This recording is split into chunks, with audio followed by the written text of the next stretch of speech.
Gail Anderson. Born in 1962 in New York, Gail Anderson is one of the most celebrated graphic designers to emerge from the United States. She began her career designing at vintage books and later made her mark at Rolling Stone magazine, where she spent nearly 15 years, rising from designer to senior art director. Beyond her studio work, she has co-authored over a dozen influential books on design and typography with Steven Heller. Throughout her career, she has worked with a wide range of clients, including the United States Postal Service, the New York Times, and countless publishing houses and Broadway shows. Her 2013 Emancipation Proclamation stamp design sold over 50 million copies. She now serves as the chair of BFA Advertising and Design at the School of Visual Arts. This is Two Stocks with Gail Anderson. First of all, I'd like to thank you. It's a pleasure and honor to have you here at Two Stocks. Welcome. Oh, thank you so much for having me. What are you busy with these days? Are you doing any particular design projects or mostly teaching?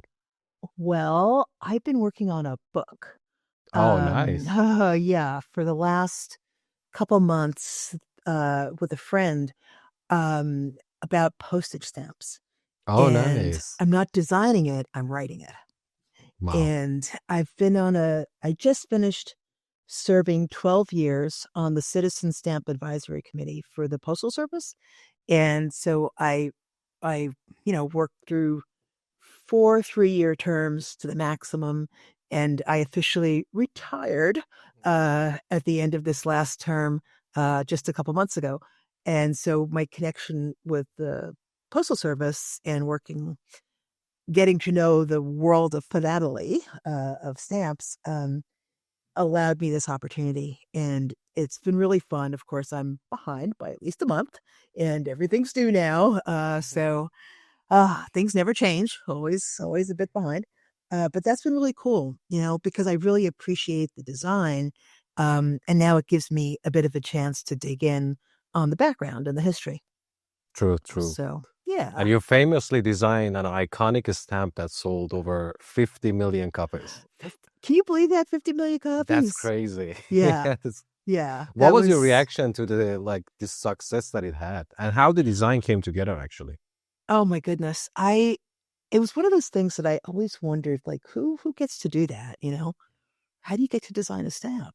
And Antonio Alcala, one of the art directors, contacted me in 2012, I guess. And I was out. It was between my job at Spotco and then SVA, and I was taking care of my parents who were elderly and in poor health. And while I was kind of figuring out my next chapter, Antonio called and left a message, right? So I get home from an appointment.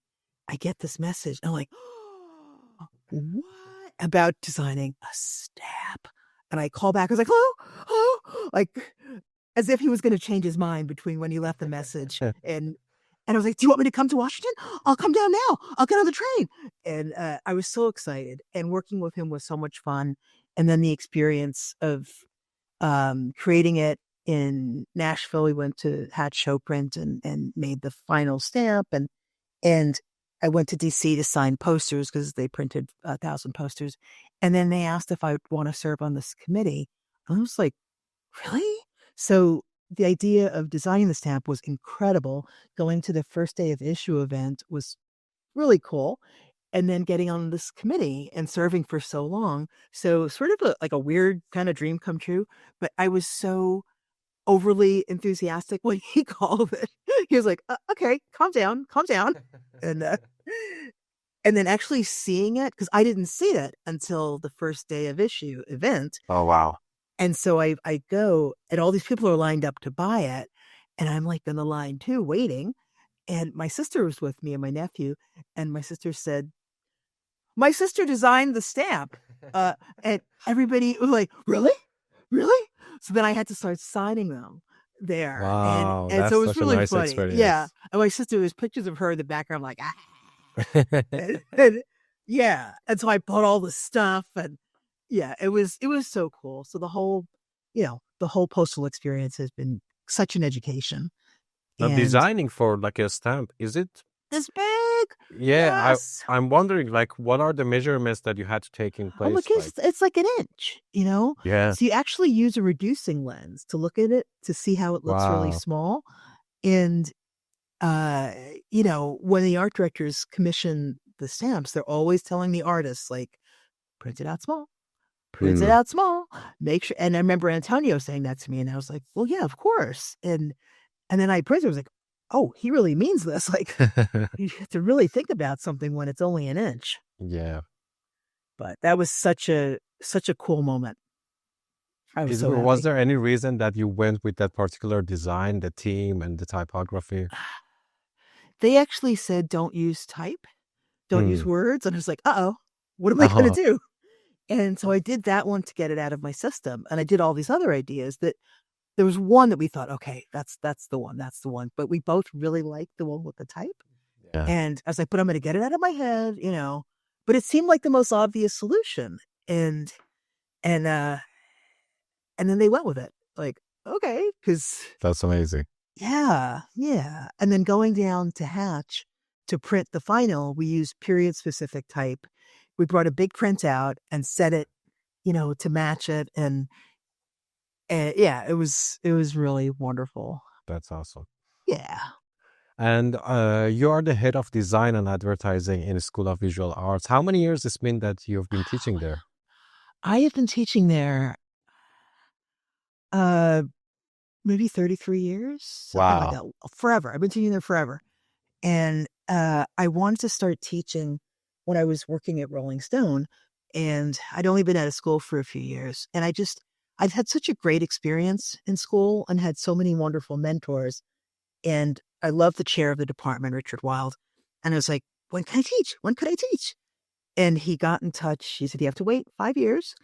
And when I started teaching in the evening, a continuing education class, and they were like, where's the instructor? And I was like, it's me. It was a long time ago. And now it's like, now I'm teaching the people I taught. I'm teaching their children. So, Wow, yeah, they're that's like, you told my amazing. mom. I'm like, no, I didn't. Like, I did.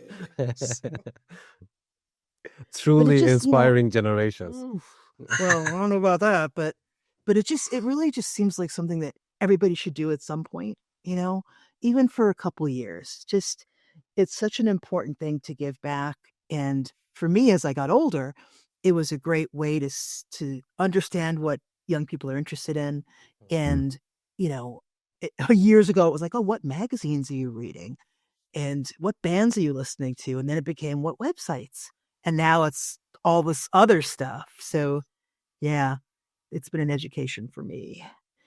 And you learn how to defend your work, because when I was trying to critique work initially, I had a hard time finding the words to help somebody get better. And I sort of had to learn to present my work and talk about work that I liked. And it was, yeah, it's do it, do it, do it, do it at some point. So And you studied, as you mentioned, in the same school. What I made you did. decide fine arts, particularly in graphic design? What was it about it that was appealing to you? Doing it was commercial art then, it wasn't even design. Uh, and and I'd always made stuff when I was a kid and collected stuff and had a shoebox with things that cereal prizes and Cracker Jack prizes and all that. And I started making posters in magazines and, you know, Michael Jackson and Donny Osmond and Elton John. And I just kept wondering, how do people do this in real life? Who does this? Who's responsible for this? And there was a book in my high school art class called Careers in Design or something, and uh, and I borrowed it. I was like, wait a minute, okay, commercial art, that's what it's called. And that book and then SVA really helped me figure out what I wanted to do. And I was so lucky that I had parents who were just happy that I was going to college. It wasn't like, what are you studying? They're like, Yeah, is it a college? And it's like, yes. I was like, okay. like, that's So good enough. yeah, good enough. Good enough. because that whole, your first generation and all your parents want is like, you're going to college, you're going to college, you're going to college, you're going Yeah. to college. So You mentioned, if correct me if I'm wrong, but Paula Scher was one of your professors over there, right? Paula Scher had just started teaching, Wow. and I think she just left CBS Records then. That's such And an iconic scene to think that Paula Scher's first teaching is the Gail Anderson. Like it's just no, no, no, no, no, no, no, no. So I was in her, she started teaching a year before, and we were all like, Paula Scher, Paula Scher. It's like, I want to take that class. And when we had her, the group of us, she taught 2 classes. There were so many of us that she split it in 2. And, she would stand there and rip our work to shreds, like in a funny way, but you were still like, ah. And she'd have her cigarette and she'd talk about your work with a cigarette, and you're that's just, even sounds iconic. yeah. And you're like, don't drop your ashes on my work. And she's like, ah. So, and so we looked forward to seeing her every week. This is 1,000 years ago, so it was pre-internet. And, um, when you saw an instructor once a week in class, you weren't in touch with them after.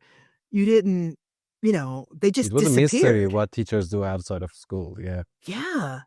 And once or twice she would have us come up to, she had the studio then, Mentel, Coppell, and Share, that she was just starting, and, come and pick up a book. And you're like, I can come and pick up a book? Like, really? But I mean, yeah, they just vanished, and then they reappeared a week later, and you never got in touch. You never asked questions. You just, you know, yeah, you just saw them that once. And she was so cool and funny and uh wise ass. And so anything that she said, we were like, yes, yes. And whatever she was doing, we tried to do the same thing. And, we were basically just copying her work. And and uh and that's, that's what you're doing when you're in school and starting out. And whatever she did, like that wood type, okay, we'll use wood type too. And uh, so yeah. And And was I, it? I I love that I still know her now. I just saw That's her. amazing. Yeah. Yes. Yeah. She must be really proud. She came to speak at school last semester, and she's going to start teaching again in the fall because Oh, she wow, took a break. really? Yeah. Nice. And she's like, I think I want to teach. And I was like, really? Yes, yes, yes, yes. And yeah, the kids were like, woo. So it's like, well, you don't know, this is just going to be 12 of you. So uh, And did you start working at Rolling Stone immediately after graduation, or did it take a while? And basically, like, no, how did you end up working there? when I graduated, Paula set me up with Judy Lozer at Vintage Books, part of Random House, and thought that would be a good job. And I remember my dad drove me into the city to meet Judy one evening in the Village, and he was waiting out in the car, and I went for my interview. Uh, and that job led to working at the Boston Globe for a few years, something that Paula's partner, Terry Coppell, said I should do. Mm. And she agreed. And I did that for a couple of years. And it was great to work in a magazine, a Sunday magazine. So it came out so frequently that I got really fast. Yeah. And then, Lots of portfolio as well for like future yeah, ones. Yeah. yeah. And then the editor I was working with, um, Andy Zellman, had worked with an art director when she was at D Magazine in Dallas. And she kept telling me about this guy, Fred Woodward. And she said, you guys are very similar and you would like each other. And so I started following his work at Texas Monthly. And it's like, oh, so I'm subscribing to Texas Monthly. Like, what do I know about Texas? And then he was at another magazine, Regardes, in Washington. So I'm subscribing to this business magazine about Washington.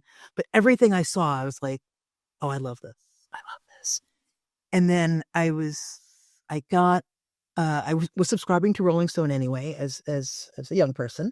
And I remember getting the issue with George Harrison on the cover. And I was like, something looks different. And I'm looking at the features and like, this looks like a lot different and kind of better. And I look, it's like Fred Woodward. It's that guy, Fred. And I wrote to him and, oh, before Yeah. I wrote and said, could I show you my portfolio? And then I called one night after work, and he was so young and naive then that he picked up the phone. Oh, wow, And nice. yeah, I said, can I send you some work? I said, I work with Andy Selman, blah, blah, blah. And he said, yeah, actually, I'm looking for someone, so this is a good time to send it. And he had just started and just moved to New York. And so I had somebody put together slides for me. And since I had so much work, I had like sheets of slides. And, Mm. I'm not editing myself. I'm like, here's everything I've ever done. And he called, and I hadn't sent anything to my boss because I was just like, let's just see what happens.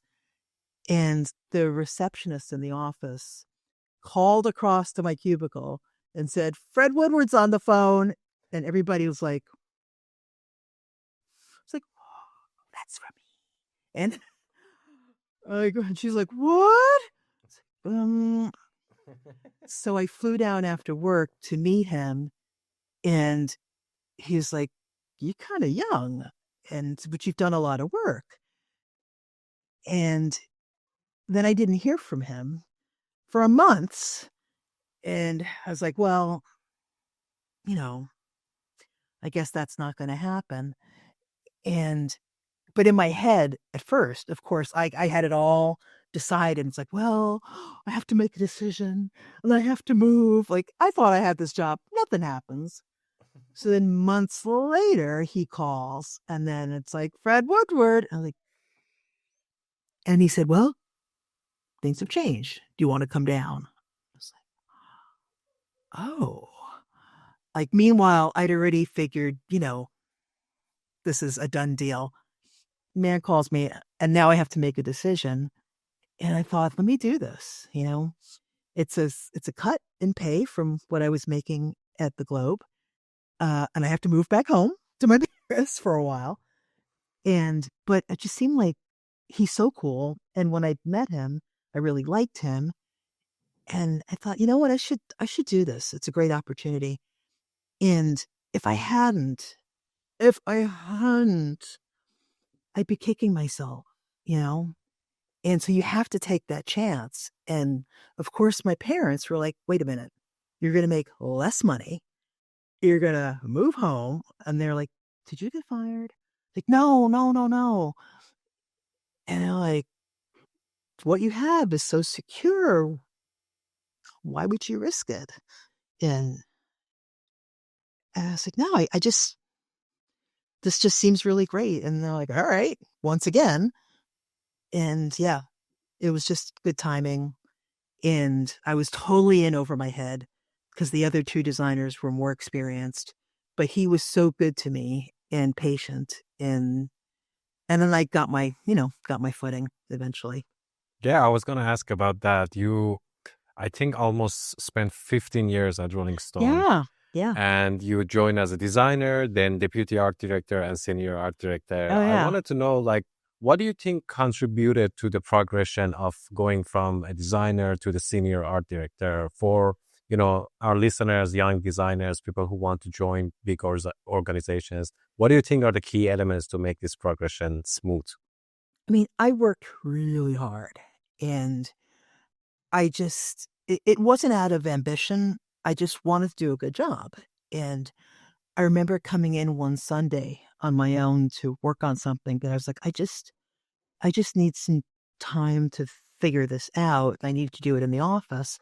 And the next day on Monday, Fred said, when did you do this? I said, I came in yesterday. And he's just like, oh, and he's looking at the others like, see what she did? She came in on Sunday. And I was like, no, no, no, no, no. And I think I was just around long enough that I just kind of kept moving up. But I was the one sort of in charge day to day. And that was hard, being young, and everybody was young, and I was a little younger sometimes than the people I was managing. And so that was challenging. But I really enjoyed what I was doing, and I was still learning. And as long as he was there, I was like, I'll be here. If he was there now, I'd probably still be there. So he was like, this is good. I like this. But I realized at the end, even when he was trying to figuring out a next step, that I was like, I need a change now. I need like I can't do any more Madonna and Britney Spears. And I was starting to age out of the stars Yeah, we were working yeah. with. And I was like, I don't care about these people now. And you were there And for the golden years of Rolling oh Stone. yeah, yeah, And definitely. you were part of the reason it was golden years of Uh, Rolling Stone. and then towards the end, when budgets are getting cut and they're like, let's look at different paper stock and should we change the trim size? It's like, oh, so it's time to go, you know? Yeah, yeah. And I am Right. imagine like as an art director, you've collaborated with other creatives like designers, illustrators, photographers. What do you Loved working think? with illustrators. Yeah, I wanted to know like what do you think are some key elements as an art director or as a designer who wants to collaborate with other creatives to make the final work? Because each one of creatives has their own vision. Sometimes it's hard to be flexible to the other one. Was you the art director? So how did it feel managing this kind of projects for such a I've big brand? Yeah, when you're in the middle of it, it's just what you do. You don't think of it as like anything big. It's just your job. But I really enjoyed working with illustrators, and I started to do that when I was at the Globe. I was commissioning little spot illustrations and then bigger ones and all that. And I loved the phone conversations and just, working on ideas together. And then in the Rolling Stone years, you would get a fax of the sketch and not waiting overnight to get something delivered. Um, and I loved being on the phone with these people, and then that moment of getting the FedEx package with the art and the big reveal, and you're like, woo! Yeah, I. It's harder to. It was harder for me. At times with photography because in the Rolling Stone years, we had a very strong and wonderful photo editor. And so she was just giving us the photos mostly. Yeah. And we weren't as involved in the idea end of it. But starting to commission photography when I was at Spot, I just found that really difficult. And it was such a big production, the photo shoots and so many people involved. And I didn't enjoy that as much. I preferred working with the illustrators because I'm not as uh I don't know, outgoing, uh, to feel like I can manage, a whole shoot and a Yeah. room and difficult personalities. But some of these illustrators, like, you just really, you know, just you'd spend an hour just talking about politics or whatever and, make some really wonderful friendships uh, and see the genius of from the sketch to the final of like, Yeah. And how did you manage for like, for example, like, was it a team of design that you had in mind that you had a brief about it with the illustrator, or was it like, you oh, know, most of the time, if it was a feature, um, they had a draft of the story. hmm, For the records page or the movies page, I was relaying information, uh, sometimes inaccurately, but sometimes accurately.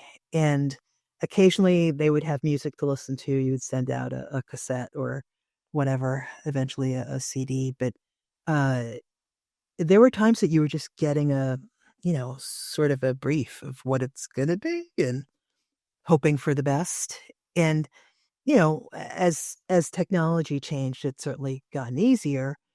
But in the early years, when you were going to the post office and dropping this stuff off or having FedEx pick up a manuscript and it's gonna get to the person in 2 days, it's like they had no time to do things, uh, compared to now. Just because we were turning it around every 2 weeks. So there were times when the artist had more time if we were able to plan ahead, but a lot of the times it was in and out. And people liked working with us because we weren't giving them tons of direction. They had a lot hmm, of freedom, and that's changed over the years. That editors are more involved in the artwork, but the budgets were so small for illustration that but the visibility was so huge, so people would always say yes. And you get amazing people saying yes sometimes, and you're like, "Really? Really? Okay." So, Hey everyone, Sajjad here. First of all, thank you for listening to the podcast. I wanted to quickly let you know about our merch drops. Right now, I'm wearing one of our designs, which I really like, which is about when designers end up doing everything from design to copy to video and even social media. Our merch store is full of cool designs, specially made for graphic designers to wear. So make sure you check out our merch store. Also, our website is up. ToozeStudio.com is live. Our website now has the complete archive of Tooze Studio videos, Tooze Talks episodes, and exclusive interviews and articles only available on ToozeStudio.com. So make sure you check out our new website. And finally, if you want to support us and you like what we are making and you want to actually help us to be able to create more content like this, you can join Tooze Studio on our Patreon account. You can also get discounts on our merch by joining our Patreon account. Now back to the episode. I was thinking about the talents itself, because you, as an art director, you have a particular idea, but on the other side, for example, it's a famous rock star or celebrity. Is it difficult and challenging to get to that final design, a final artwork with, do you have to convince them for a certain type of they were never involved. Nice. Almost once or twice people came in, but they were typically not allowed to get in there. That's the key. That's the key. Yep. And that was wonderful. When I was doing the theater stuff later, if people were in town or wanted to get involved, they were like, coming up. Like, ooh, no, let's not do that. But yeah. So I've experienced, hands off from clients to hands on. Full hands off. Yeah. And what do you think are some of the main factors about design and about managing a project an art director should know in order to be a successful one? You learn to be a good collaborator, and you have to develop a degree of compassion and being able to watch your words and make somebody feel like they're, even if you've got difficult feedback, you have to sort of couch it with, here's what's good first before here's what's not working. And it's, with the art, it was rare that it was something not working, but there are times working with designers that and certainly with students, that you're trying to let's go down this path instead. And it's harder now, certainly with work looking so finished. We discovered that early on when we first got Max, when I was at Rolling Stone and switched over, that stuff looked finished instantly, even if it wasn't. And so you were tempted to be like, all right, that's okay. While when you were doing it by hand, it was, You're more in the process. Yeah. Yeah. And we're more and more removed from that now. Yeah. And so it's really hard to get students to do sketches and, to do a few different ideas and not just one. Because the tendency is to just make this one thing, beautiful, instead of trying a few things that don't look good yet, but are good ideas. And yeah, we get obsessed with the final product way too quickly. And talking about collaborations, especially your collaborations, you've co-authored 15 books with Stephen Hella. With Steve. Yeah. How did that start and why it continued for as many books as 15? Yeah, I mean, it really, I was one who had to kind of pump the brakes a couple of years ago when I took this job, because I don't know. But I worked with his wife. I worked with Louise Feely when I was in my first job at Random House, and she was the art director of Pantheon, and she was just, even then, like a goddess. And we got to be friends because I was there at night working on stuff, and she was there, and I'd go and chat. And I remember saying oh, if Steve ever needs help on something, I would love to. And then when I was at Rolling Stone, I said it again early on. And then he got in touch and he was like, I'm working on this book. I was like, oh, what? So I started to help him. And then I again, did so much and was like, here's a million things. That he's like, I'll make you co-author. And I go, okay. And, the years have passed and now we both work at SVA and so I see him more. But another time where, you know, working on books is really time consuming and there's no money. Um, and every time we would finish one, I'd say, never again. And then I would get the book and I'd be like, This is so nice. yeah. And he'd say, I have an idea. And I'd be like, okay. So, I mean, to have something in your hands now that you've done is so seductive. Yes, exactly. Print is always something else. Like, Yes. you see your work, like, for example, a work of mine went viral, and then there was one poster that I saw outside. And that one poster that I saw outside was like, yes, that's so nice. Yes. Yeah. And I've worked on a book with my friend Joe for an artist, Amos Kennedy, that came out last year. And I hadn't had that feeling for a while.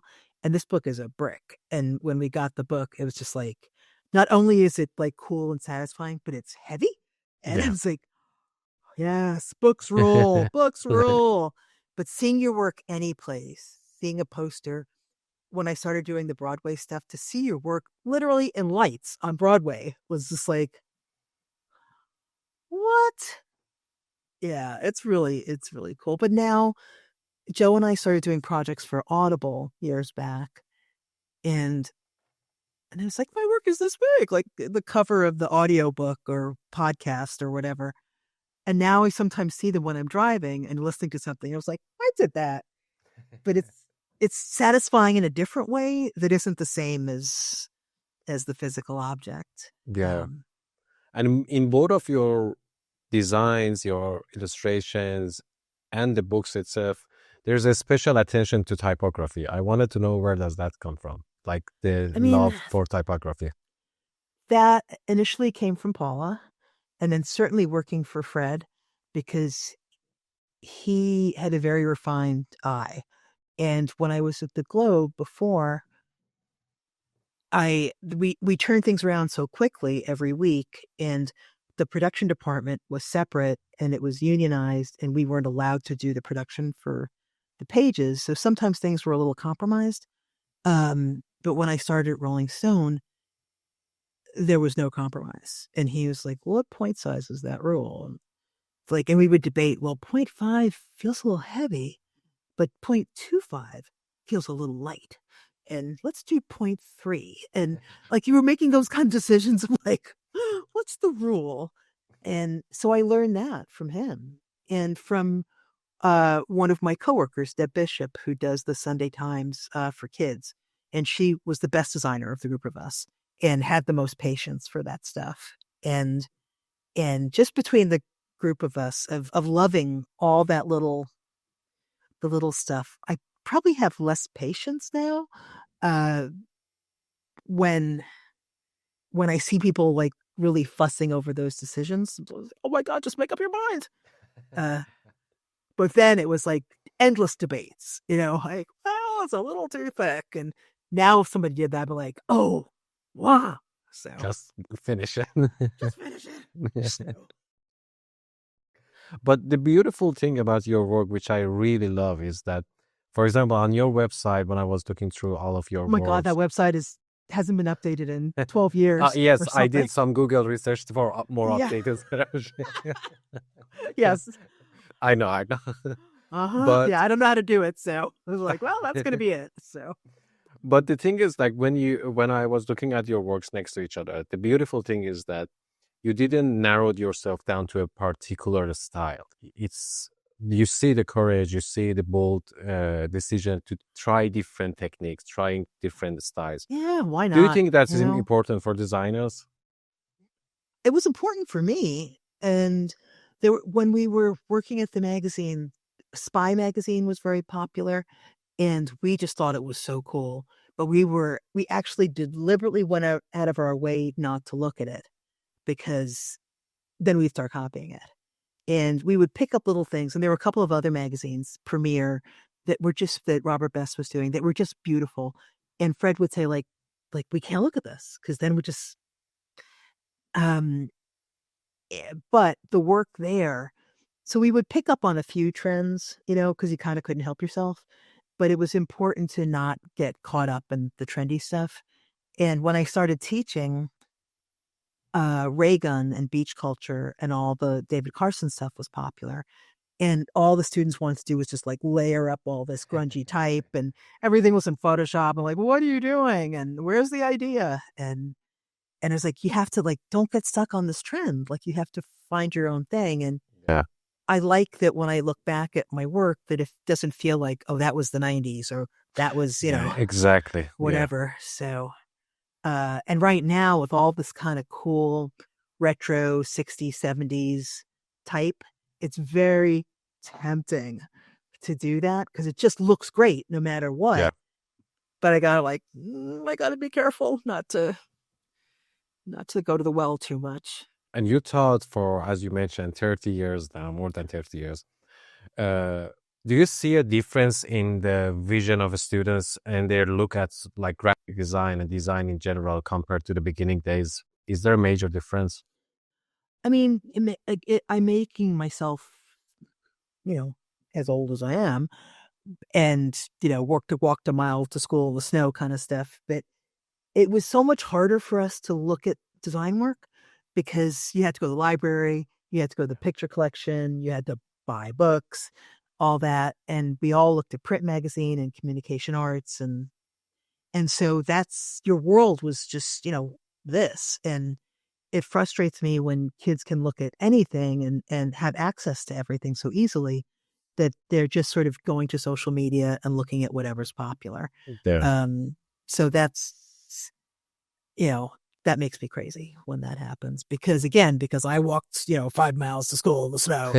Uh, and I mean, the stuff that I looked at, and I still have some of those print magazines and annuals. We looked at all the design annuals and there were just pages that I would just like Yeah. look at, and articles about Paula and an article about Louise Feely and Karen Goldberg and all these great women designers. And you just study them. It's like, what is she doing? How is she doing this? And I don't know what I would do if I were starting out now. I might be too scared because everybody's really good now.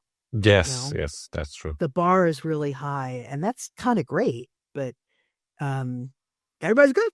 So How does it feel to see your name on the lists of like you, as you mentioned, you used to look at like best female designers. Now you're one of them. my God, it makes me feel so old. I feel old. It's like, when did that happen? Like, oh my God. Uh, yeah, just old. But I feel like you know, I've put in a lot of work and dedication to this and to working with artists and the type stuff and the writing and like I've gotten a lot done over time and have been really dedicated to it. So I'm lucky that it's resulted in some nice moments because that doesn't happen for everyone. But I recognize that's like I worked hard, so it's not like this is amazing. I was like, oh, I made sacrifices. So, And one of the golden lessons looking at your career and what you've done in the past, and from what you just mentioned in our conversation, is that you actually went after what you like to do. Because when it was like working at Rolling Stones, collaborating with Stephen Heller, the stamp design, yeah, you took yeah, the risk, but you went after something that you actually wanted to do. And compared to and not stable, in an aggressive way, because it was just like you just took action, I might basically. as well ask, or I might as Yeah. well. And people, I mean, people never hear enough good things about their work, even people who've been at it a long time. And when you tell somebody that you really respect what they're doing or admire it, or you can remember particular pieces, people are like, oh, thank you, because all we hear is criticism. And when somebody, and so I have been that person who's been a cheerleader for others. And, and I've been lucky that I've had these mentors um, who've been so generous over the years. So So I feel like I've got to be the person who's, taking it to the next generation and all that. Yeah. So, Now I'm jealous of people who they have you as mentors in their school. oh, about that, but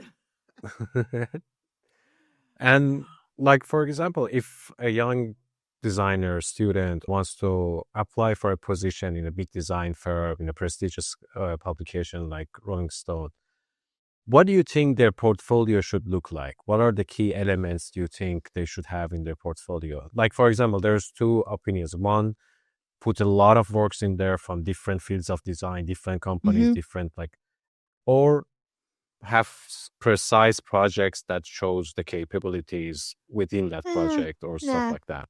I like the range more than things that are. If it was a publishing job, I remember I didn't have any book covers, and Hmm. this is when I was in school, and when I was going to the Random House interview, Paula said, "You know what? You should design a couple book covers just to have this in your." I was like, "Wait, school's done. Like, who's gonna work with me on that?" But I did it that summer, and it was useful. So you want to have a few things that are in the ballpark of what you'd like to be doing, I think. But when you're meeting with junior designers in particular, and they're just starting out, I want to know that the person's is has a good attitude, is going to work hard, and they're willing to learn. They're not coming in with an ego, and all of that factors in just as much as the work, even more than the work. Because if it's a good person, you can I don't know, you can get them there, if the work is good but not great. If they're a good person, it's like I can help you like get to here. When you're meeting the amazing uh the amazing portfolio and the person attached to it, but it's like, okay, you seem a little too fully formed and you're not gonna really, you know, you're Is gonna it have a because lot. of their work or their personality in terms of like fully Almost formed? always personality. Hmm. Yeah. Interesting. That you're just like, Interesting. yeah, we're gonna make each other crazy. And I guess it's different now because there's so much more remote work, and you don't have to have those the person is sitting next to me every day kind of relationships. But, when we were certainly in the Rolling Stone years, we were all sitting in a room together for years. And I'd be lying to say if there weren't times that you were like, turn it down. I don't want to listen to that. And, you're putting garbage in my garbage can. And just like we would get pretty petty. So, if you can't live with those people because they kind of become your family in some way. Um, that said, I've certainly worked with people with exceptional talents who are young and seem fully formed in every way. And you're just like, whew, okay. But even then, you're like, okay, you still have a little something to learn. Yeah. Um, and as you get older, you get crankier about that stuff. So, because you're not peers anymore, you're just like, Yeah. Yeah. you could be my grandchild. So, a little respect would be helpful. So, you start turning into your parents.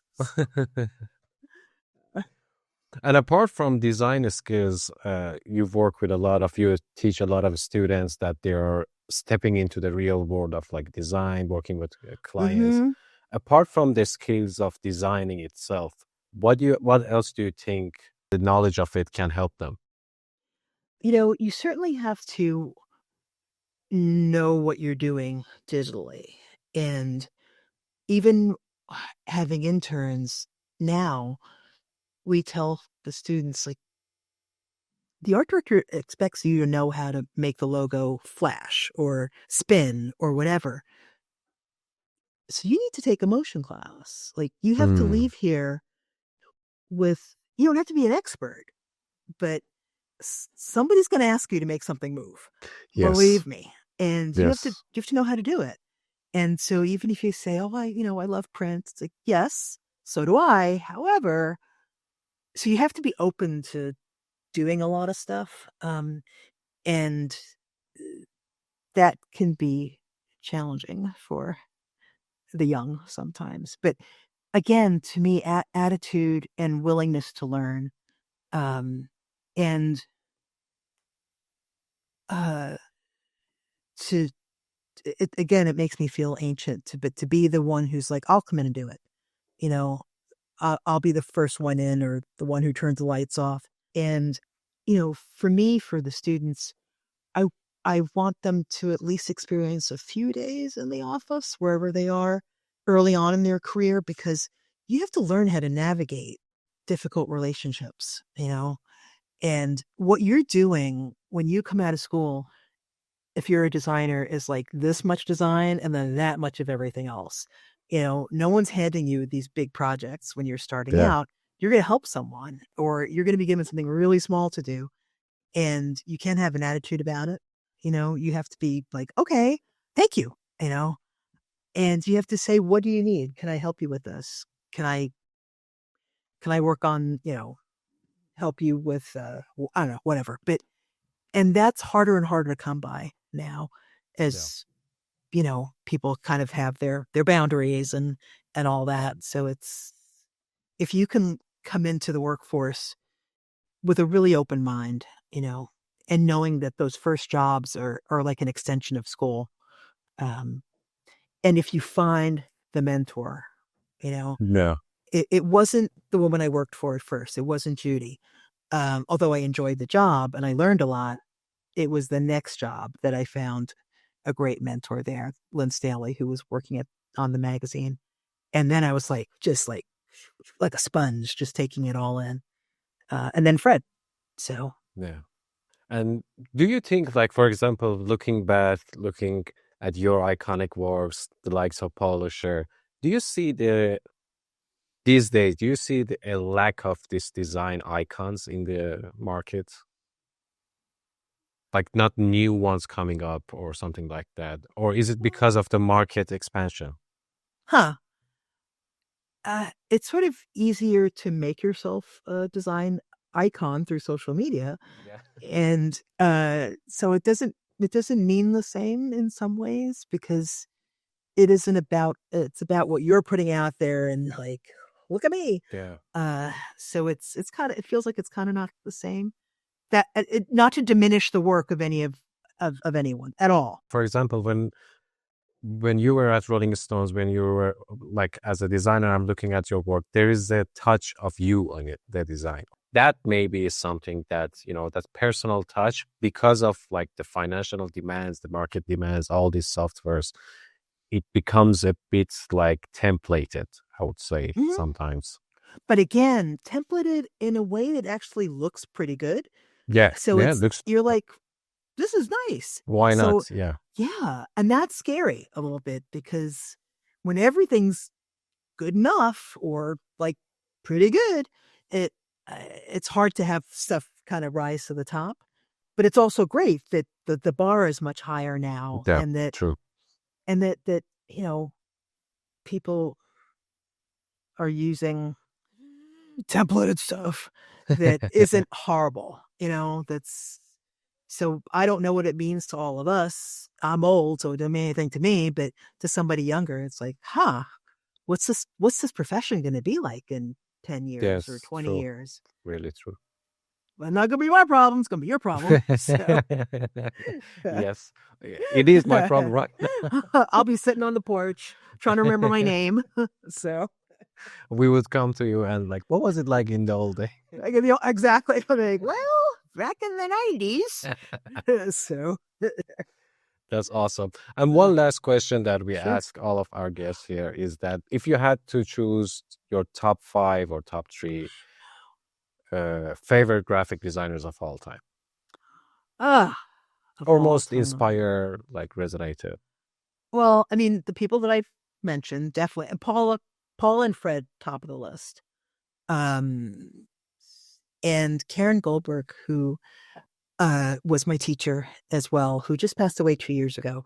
Um, and we were friends to the end. I think of people who've had the personal influence on me as those are the heroes, but they're also all the modernists. And then yeah, there are, um, Alex Steinweiss and all the album covers. I ended up buying this big book years ago that was $500. Oh, Now wow. think of $500 like not like yesterday $500, but a while back $500. They came with the print, but I love the work that much that I was willing to spend $500 on this book. And I remember getting it and showing it to people in the office and then looking at it a few times. And then I was so afraid of it that I was like, I have to put this book away because it costs so much money. And then, of course, like the $20 version came out right after that. So On sale one day after. on sale. Yeah. So here's the paperback, like, wah. So That's awesome. yeah. I would like to thank you for coming to our show, for sharing your My amazing pleasure. stories. It was amazing hearing your stories and your suggestions for upcoming designers. Like, thank you for having me.